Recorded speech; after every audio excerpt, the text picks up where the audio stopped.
Chief সেক্রেটারিয়েটের অফিসে chief সেক্রেটারির কাছে তিনটে খুব মূল্যবান দাবি যুবকদের স্বার্থের জন্য ওনার কাছে আজকে পেশ করেছি।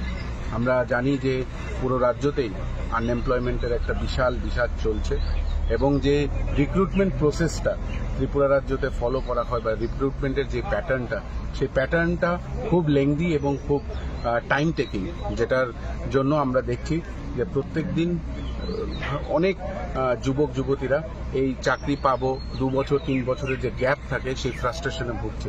তো আমরা ওনাকে বলেছি যেটা আমাদের মেইন পয়েন্ট যেটা আমরা বলেছি ওটা হয়েছে গিয়ে introduction of yearly single exam.